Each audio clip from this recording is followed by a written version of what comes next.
بسم اللہ الرحمن الرحیم۔ الصلاۃ والسلام علیک یا رسول اللہ وعلی آلک و اصحابک یا حبیب اللہ و خاتم النبیین۔ تمام اہل اسلام کو شب معراج مصطفیٰ صلی اللہ علیہ وآلہ وسلم مبارک ہو۔ اس بابرکت شب کے صدقے وطن عزیز پاکستان کو استحکام، تمام مریضوں کو صحت کاملہ و عاجلہ نصیب ہو، آمین بجاہ سید المرسلین۔ میں ہوں آپ کا میزبان سراج الدین امجدی۔ آپ دیکھ رہے ہیں لائیو ڈیجیٹل نیوز LDN پر ہر پیر کو نشر ہونے والا اپنا پسندیدہ پروگرام ہیلتھ ڈائری۔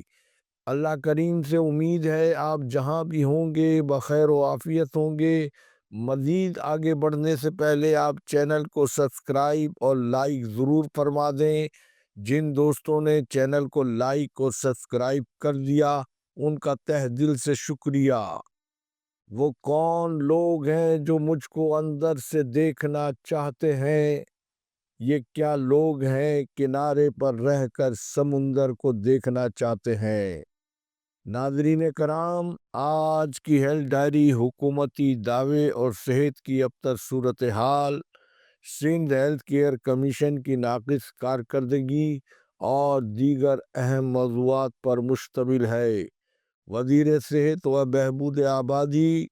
ڈاکٹر عذرا فضل پیجو نے کہا ہے کہ سندھ حکومت صحت کی بہتر سہولیات کی فراہم کرنے کے لیے کوشاں ہے۔ وزیر صحت سندھ ڈاکٹر عذرا فضل پیجو کا یہ دعویٰ وزیر اعلیٰ سندھ سید مراد علی شاہ کے اس اعلان کے مطابق ہی ہے جیسا کہ انہوں نے گزشتہ دنوں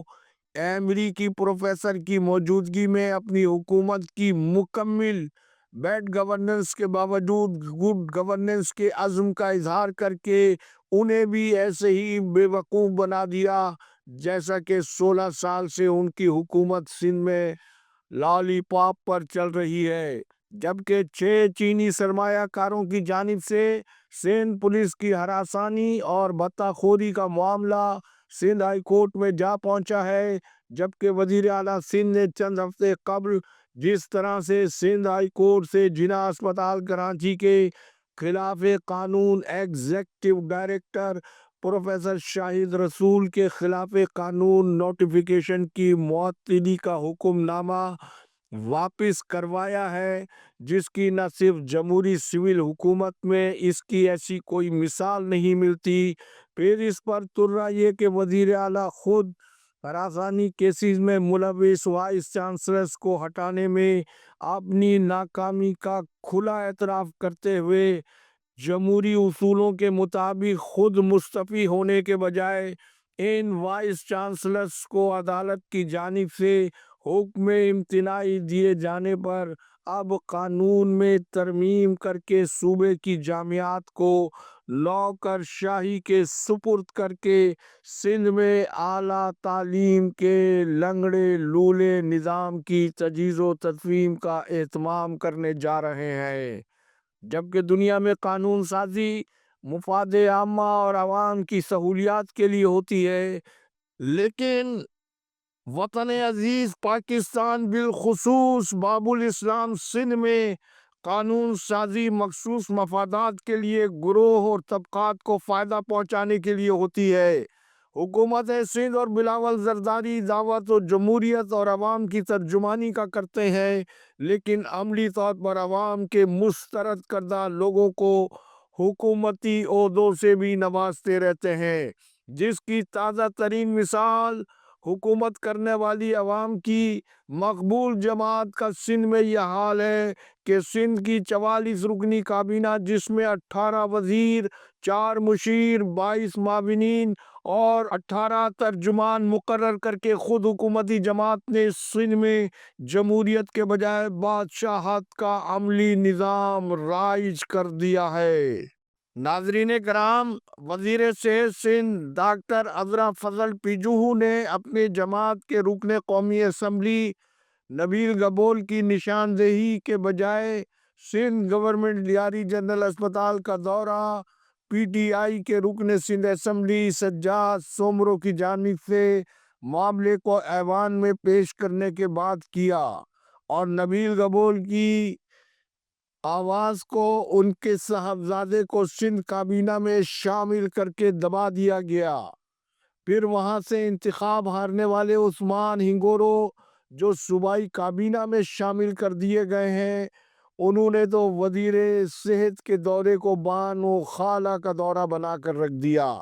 جبکہ فوٹیج دیکھی جائے تو پتہ نہیں چل رہا ہے کہ وزیر صحت ڈاکٹر عذرا فضل پیجوہو نے محترمہ شہید بے نظیر بھٹو میڈیکل کالج لیاری کا دورہ کیا ہے یا لیاری جنرل اسپتال کا دورہ، یا ان کے دورے کو ان لوگوں نے ہائی جیک کر لیا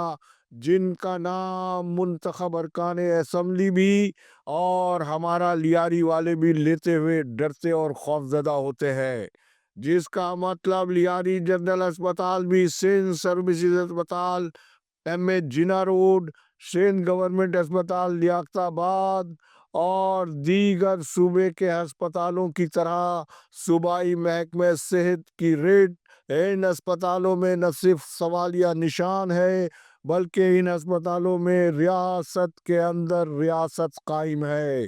کیا یہ سب کچھ محکمہ صحت کے ارباب اختیار کے علم میں نہیں ہے کہ سندھ سروسز اسپتال خود ساختہ مشکوک 14 گریڈ کے نان گزیٹڈ ملازم وہاب اللہ Yousfani de facto M S کے طور پر چلا رہے ہیں اور اپنی لاقانونیت اور جرائم کی پردہ پوشی اور اپنے ساتھ اکیلے کے بجائے کچھ اوروں کو بھی اپنے ساتھ ڈبونے اور پکڑے جانے کے لیے